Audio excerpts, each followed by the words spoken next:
Good morning guys. நாம் இப்போ இருக்கிறது தீர்த்தகிரி முருகர் கோவில். அந்த கோவிலோட என்ட்ரன்ஸ் தான் இருக்கும். இந்த கோவிலோட மலை அடிவாரத்தில் ரைட் ஹேண்ட் சைடில் வந்து பார்த்திங்கன்னா ஒரு விநாயகர் தனிச்சன்னதி இருக்கும். அதுக்கு பக்கத்துலேயே நவகிரகத்து தனிச்சன்னதி இருக்கும். கோவிலுக்கு லெஃப்ட் ஹேண்ட் சைடில் ஒரு ஆர்ச் மாதிரி ஒன்று கொடுத்துருக்காங்க. அது வந்து பார்த்திங்கன்னா மலைக்கு மேலே போகிற ஒரு வழி தான் அது. அந்த வழியாக வந்து பார்த்திங்கன்னா கார் போகலாம், ஷேர் ஆட்டோ, பைக் எல்லாமே அது வழியாக போகலாம். ஆனால் இப்போ ரோடு ஒர்க் பண்ணிட்டுருக்கிறதால நம்ம காரை கீழே விட்டுட்டு இங்கே படி வழி தான் நடந்து போயிட்டுருக்கோம். ஆனால் ஷேர் ஆட்டோ ஃபெசிலிட்டி மட்டும் இருக்குது. ஷேர் ஆட்டோ மட்டும் அலோவ் பண்ணுறாங்க. அவங்க பைக்குமே அலோவ் பண்ணிட்டு தான் இருக்காங்க. அங்கே தான் வந்து பார்த்திங்கன்னா பிரம்மாண்ட முருகர் கோவில் இருக்குது. முருகரோட சிலை இருக்கும். அங்கே தான் வந்து பார்த்திங்கன்னா பிரம்மாண்ட முருகர் சிலை இருக்குது. இப்போ நம்ம அங்கே தான் போயிட்டுருக்கோம். ஸோ அதுக்கு வந்து பார்த்திங்கன்னா படிக்கட்டு ஏறி தான் நம்ம போய் பார்க்கணும். ஆக்சுவலாக காரை கீழே விட்டுட்டு கார்லேருந்து இப்போ நம்ம நடந்து போயிட்டுருக்கோம். அங்கே பக்கத்துலேயுமே பார்த்திங்கன்னா ரோடு போட்டுக்கிட்டு தான் சொல்கிறாங்க. அது வரைக்கும் மேலே மலை மேலே வரைக்கும் ரோடு போட்டுக்கிட்டு தான் சொல்கிறாங்க. அது எந்த கண்டிஷன் இருக்குதுன்னு நான் அதையும் அப்டேட் பண்ணுறேன் உங்களுக்கு.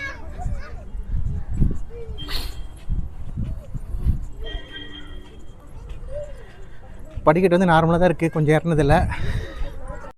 இப்போ இந்த கோவில் எங்கே இருக்குதுன்னு பார்க்கலாம்.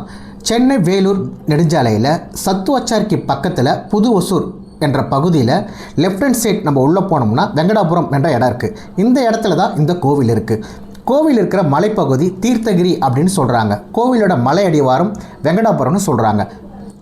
தீர்த்தகிரி மலையில் இருக்கிற வடிவேல் சுப்பிரமணியர் கோவில் வந்து பார்த்திங்கன்னா கிட்டத்தட்ட 2000 ஆண்டுகள் பழமையான ஒரு கோவில் தாங்க அது. இப்போ இருக்கிற அந்த பிரம்மாண்ட முருகர் கோவில் மட்டும்தான் இப்போ புதுசாக கட்டமைச்சிருக்காங்க.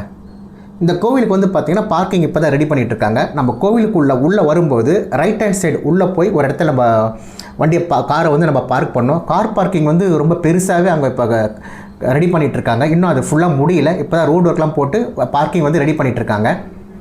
இப்போ வந்து நம்ம கார் பார்க் பண்ணதில் வந்து அவங்க எதுவும் சார்ஜ் பண்ணல. ஏன்னா பார்க்கிங் ரெடி பண்ணிட்டுருக்காங்க, ரோடு போட்டுட்ருக்காங்க. ஒருவேளை அதால் பண்ணல என்னன்னு தெரில. ஆனால் கார் பார்க்கிங் வந்து காருக்கு வந்து பார்க்கிங் சார்ஜஸ் எதுவுமே நம்ம கிட்ட கலெக்ட் பண்ணல. இந்த படிக்கட்டு ஏறி போகிறதுல வந்து பார்த்திங்கன்னா எங்களுக்கு லைட்டாக மூச்சு வாங்குற மாதிரி தான் இருந்தது.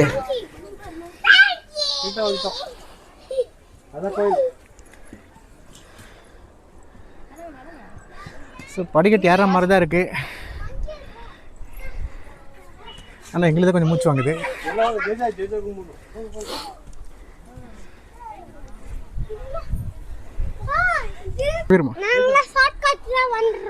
ஸோ இங்கே நாகதேவ சிலை வச்சுருக்காங்க. மலைக்கு ஏற வழியில் அதையும் பார்த்து கும்பிட்டுட்டு மலை ஏறுங்க. இப்போ மலையிலேருந்து அது கீழே வியூ எப்படி இருக்குன்னு பாருங்கள். சூப்பராக இருக்குல்ல? அதுவும் வேலூருக்கும் சென்னைக்கு நடுவில் ஆற்காடுக்கு பக்கத்தில் இந்த மாதிரி ஒரு கோவில் புதுசாக கட்டியிருக்காங்க. ஸோ இன்னும் கொஞ்சம் படிக்கட்டு ஏறணும். ஏறி போய்ட்டு நம்ம முருகரை பார்க்கலாம்.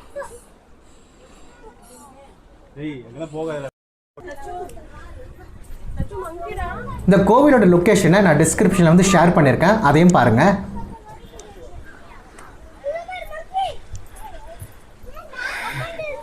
மலை கோவில்னாலே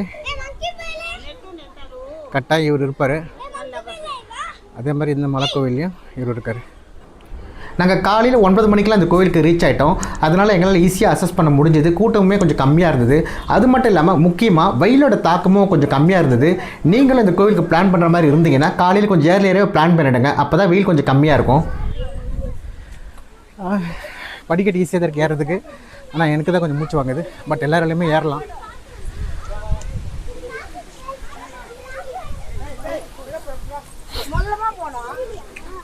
வயசானவங்களும் இந்த படிக்கட்டு ஏறலாம். பட் முடியல, கொஞ்சம் நேரம் ஒரு இடத்துல உட்காந்துட்டு ரெஸ்ட் எடுத்துகிட்டு அப்புறம் பொறுமையாக இருங்க. ஆனால் கட்டாயம் எல்லாராலையும் இந்த படிக்கட்டு ஏற முடியும். படிக்கட்டு ஏற சிரமமாக இருக்கிறவங்க ஷேர் ஆட்டோலேயே மேலே வந்துடலாம். அப்படி இல்லை நீங்கள் பைக்லேயுமே மேலே வரலாம். சென்னையிலேருந்து வரும்போது கரெக்டாக ஒரு 120 கிலோமீட்டரில் புது ஒசூர் என்ற இடம் இருக்கும். அங்கேருந்து ஒரு லெஃப்ட் ஹேண்ட் சைடில் ஒரு 2 கிலோமீட்டர் உள்ளே வந்தால் இந்த கோவிலுக்கு வந்துடலாம். இந்த கோவில் வேலூர்லேருந்து 14 கிலோமீட்டர் டிஸ்டன்ஸ்லையும் காஞ்சிபுரத்திலிருந்து 62 கிலோமீட்டர் டிஸ்டன்ஸ்லையும் இருக்குது.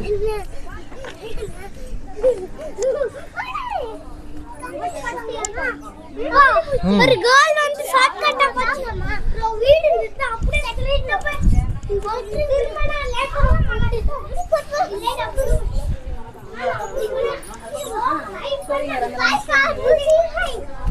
இந்த கோவில் திறந்திருக்கிற நேரம் வந்து பார்த்திங்கன்னா காலையில் 6 மணிலேருந்து மதியம் 1 மணி வரைக்கும், அதுக்கப்புறமா மாலை 3:30 மணிலேருந்து இரவு 7 மணி வரைக்கும் திறந்திருக்கும். கிருத்திகை சஷ்டி அதுக்கப்புறம் கோவிலில் திருவிழா பண்ணும்போதெல்லாம் கோவில் வந்து பகல் ஃபுல்லாகவே திறந்து வச்சுருப்பாங்க.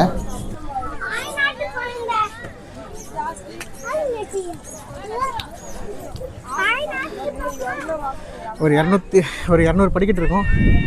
200 படிக்கட்டு ஏறி வந்துட்டு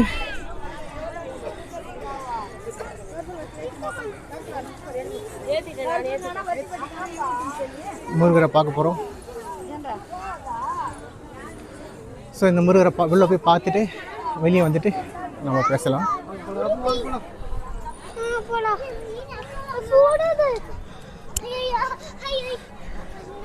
ஸோ இந்த கோயிலுக்கு வந்து பார்த்தீங்கன்னா அது அந்த என்ட்ரன்ஸ் இருக்குல்ல, அந்த பக்கம் போயிட்டு இப்படி வந்துட்டு இப்படி உள்ளே போகிறாங்க. சரி, அங்கே போய் நம்ம க்யூவில் நிற்கலாம், அப்படி உள்ளே போகலாம். இந்த கோவிலோட மூலவர் வடிவேல் சுப்பிரமணியர் வள்ளி தெய்வானை தாயாருடன் காட்சி தருகிறார். நாங்கள் கோவிலுக்கு போயிட்டு இப்போ வெளியே வந்துட்டோம். இப்போ வந்து அந்த பிரம்மாண்ட முருகர் இருக்கிறது அந்த சைடு இப்போ அங்கே போக போகிறோம். முதல்ல இந்த முருகரை வந்து கும்பிட்டு வந்துடும். இதை போகிறாங்க பாருங்கள். இந்த வழியில் உள்ளே போயிட்டு சாமியை கும்பிட்டுட்டு இந்த வெளியே வரும்போது அந்த பக்கமாக உற்சவரை பார்த்துட்டு வெளியே வராங்க. ஓகேங்களா? ஸோ கோபுர தரிசனம் கோடி புண்ணியன்னு சொல்லுவாங்க. உங்களுக்காக அந்த கோபுர தரிசனம். கோவிலோட கருவறையிலேயே நடராஜரோட உற்சவமூர்த்தி சிலை வச்சுருக்காங்க. அது மட்டும் இல்லாமல் கோவிலோட உள்பிரகாரத்தில் செல்வ விநாயகர், சூரியன், சீனிவாச பெருமாள், நால்வர், அதாவது அப்பர், சுந்தரர், திருஞான சம்பந்தர், மாணிக்க வாசகர், அதுக்கப்புறமா காசி விஸ்வநாதர், காசி விசாலாட்சி, சாய்பாபா, பாம்பன் சுவாமிகள், அன்னபூரணி, லக்ஷ்மி, சரஸ்வதி, தட்சிணாமூர்த்தி, மகாவிஷ்ணு, துர்கை மற்றும் சந்திரன் ஆகியோருக்கு தனித்தனி சன்னதிகள் இருக்கின்றது. ஸோ இப்போ நம்ம அந்த பிரம்மாண்ட முருகர் இடத்துக்கு போகிறோம். இந்த கோவிலுக்குள்ளே நம்ம லைனாக போகிறதுக்காக ஒரு பேரியர்லாம் போட்டு தடுப்பு மாதிரி வச்சுருக்காங்க. அது உண்மையாகவே ரொம்ப சூப்பராக இருந்தது.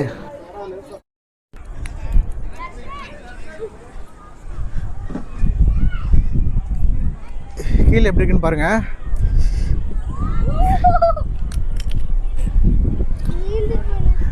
நம்ம இந்த படிக்கட்டு வழி தான் வந்தோம். ஸோ அந்த முருகர் கோயிலுக்கு போனோம். அங்கே முருகருக்கு பாருங்க.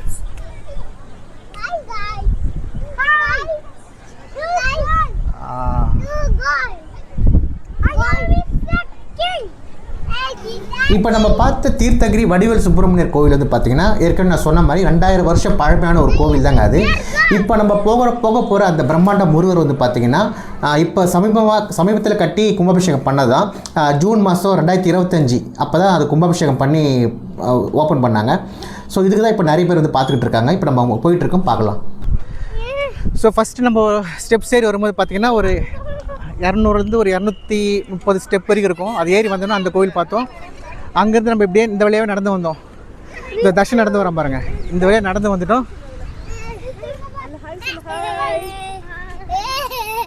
இந்த பக்கம் நடந்து வந்துட்டு இந்த போது பாருங்கள், இந்த பக்கமாக அப்படியே நடந்து போயிட்டு நம்ம உள்ளே போகணும். ஸோ முருகர் எப்படி இருக்காருன்னு பார்க்கலாம். இந்த கோயிலுக்கு இப்போ தான் நம்ம ஃபஸ்ட் டைம் வர்றது. ஸோ எப்படி இருக்குன்னு பார்க்கலாம்.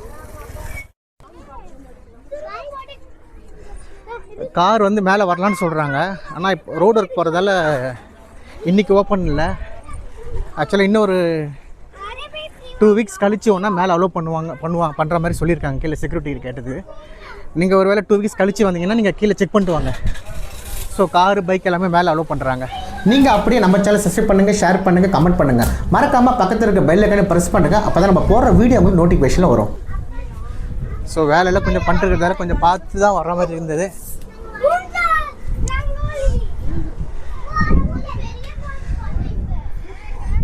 கோவில் கொஞ்சம் புதுசாக ரெடி பண்ணதால் அந்த கலர்ஃபுல்லாக பயங்கரமாக அந்த வேலைப்பாடுகள்லாம் சூப்பராக தெரியுதுங்க.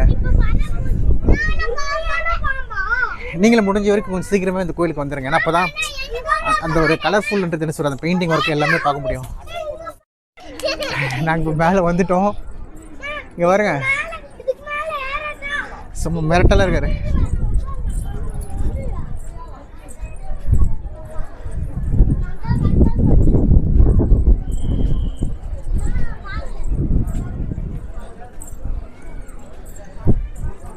ஸோ இங்கே வெயில் தெரியாமல் இருக்கிறதுக்கு ஒரு சின்ன நேர்கூடம் மாதிரி போட்டிருக்காங்க.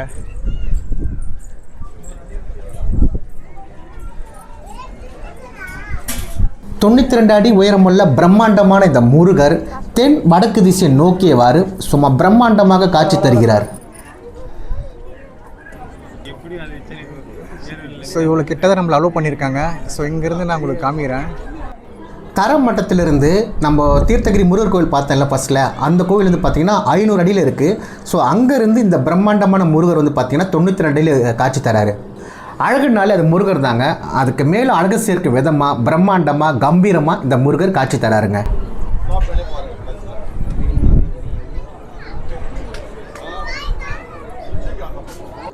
கம்பீரமான பிரம்மாண்டமான இந்த முருகர் சிலையை யார் வடிவமைச்சாங்கன்னா, மலேசியாவில் உள்ள 10 மலை முருகன் சிலையை வடிவமைச்ச திருவாரூர் ஸ்தபதி தான் இந்த சிலையை வடிவமைச்சதாக சொல்லப்படுகிறது.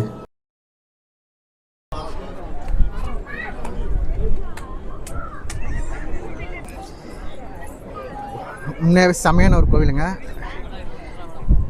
நீங்கள் முடிஞ்ச வரைக்கும் எவ்வளோ சீக்கிரமாக இந்த கோவிலுக்கு பிளான் பண்ணுறீங்களோ அவ்வளோ சீக்கிரமாக பிளான் பண்ணுங்க.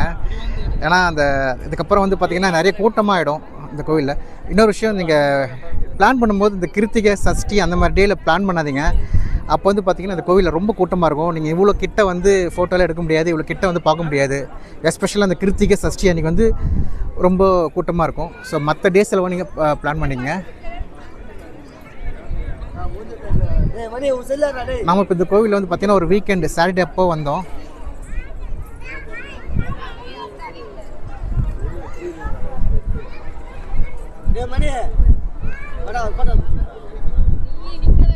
செமையான காற்றுங்க, ஓப்பன் பிளேஸ்ன்றதால நல்ல காற்று அடிக்குது.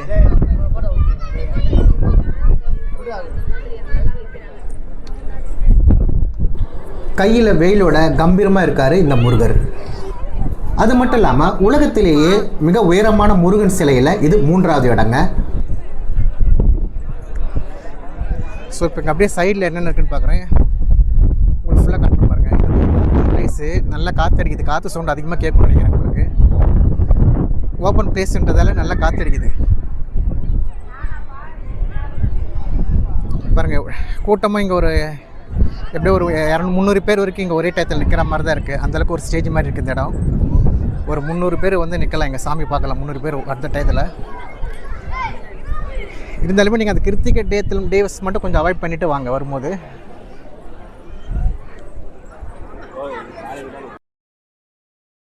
இந்த இடத்துலையே ஒரு கார்னரில் வந்து பார்த்திங்கன்னா ரெஸ்ட் ரூம் ஃபெசிலிட்டி கொடுத்துருக்காங்க. அது உண்மையாகவே வரவேற்கிறதுக்கு ஒரு விஷயம் தான். நான் நம்ம வீடியோவில் நிறைய சொல்கிற விஷயம் தான். இது வந்து ஒரு பேசிக் ஃபெசிலிட்டி, அது எல்லா இடங்களையும் நம்மளுக்கு ப்ரொவைட் பண்ணணும். நான் இன்னொரு விஷயம் சொல்ல மறந்துட்டேன். தீர்த்தகிரி முருகர் கோவில் பார்த்தோம்ல, கோவிலோட 2 சைட்லையுமே 2 மண்டபம் வச்சுருக்காங்க. அங்கே வந்து நம்ம ஏதாச்சும் ஃபங்க்ஷன் பண்ணுறதுக்கு அவங்க அலோவ் பண்ணுறாங்க. ஒரு கல்யாணமோ இல்லை ஒரு நிச்சயதார்த்தம் அந்த மாதிரி நம்ம ஃபங்க்ஷன் பண்ணிக்கலாம். அதுக்கு அவங்க அலோவ் பண்ணுறாங்க. அதுக்கு சார்ஜஸுமே பார்த்திங்கன்னா அவங்க மினிமம் தான் சார்ஜ் பண்ணுறாங்க. உலகின் 3வது உயரமான இந்த முருகர் சிலையை வடிவமைக்கும் பணிகள் 2 ஆண்டுகளுக்கு மேலே நடைபெற்று வந்தது. சமீபத்தில் தான் இது முடிஞ்சு லாஸ்ட் ஜூனில் தான் கும்பாபிஷேகம் பண்ணி பொதுமக்களுக்கு திறந்து வச்சுருக்காங்க. இந்த தீர்த்தகிரி மலையில் சரி, இந்த மலைக்கு அடிவாரத்தில் சரி, நிறைய சின்ன சின்ன கடைகள் வந்து நிறைய இருக்குங்க.